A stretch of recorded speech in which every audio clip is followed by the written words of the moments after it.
அமைக்கப்பட்ட குழு இந்திய அரசியல் அமைப்பு சட்ட வரைவை உருவாக்கியது. இந்திய அரசியல் அமைப்பு சட்டம் செயலாக்கத்திற்கு வந்த நாள்தான் குடியரசு தினமாகும். இக்குடியரசு நாளில் அணிவகுப்புகள், அரசியல் உரைகள், கலாச்சார நிகழ்வுகள் மற்றும் பல்வேறு பொது தனியார் நிகழ்வுகளுடன் அணிவகுப்புகள் நடக்கும். ஆமாம், நம்ம தலைநகர் டெல்லியில் கூட பெரிய அணிவகுப்பு எல்லாம் நடக்குதுன்னு கேள்விப்பட்டிருக்கேன். நான் டிவியில கூட பார்த்துருக்கேன்.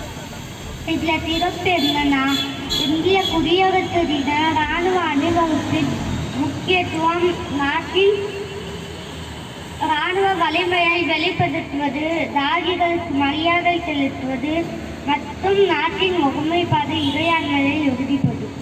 பல்வேறு அண்டை நாடுகளிடம் இருந்து பெரிய அச்சுறுத்தல் நம்ம தேசத்துக்கு இருக்கும். இந்த சூழலில் நம்ம நாட்டின் பாதுகாப்பு படைகளின் திறமை, வீரம் மற்றும் நாட்டின் பாரம்பரியமும் பன்முகத்தன்மை போன்றவற்றை இந்த அணிவகுப்பு காட்சிப்படுத்துகிறது.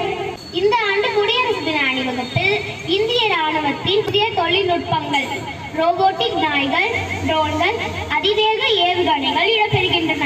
மேலும் தமிழகத்தின் பசுமை மின்சக்தி, அதாவது கிரீன் எனர்ஜி என்ற கரும்பொருளில் அலங்கார ஊர்தி மத்திய அரசால் அங்கீகரிக்கப்பட்டுள்ளது.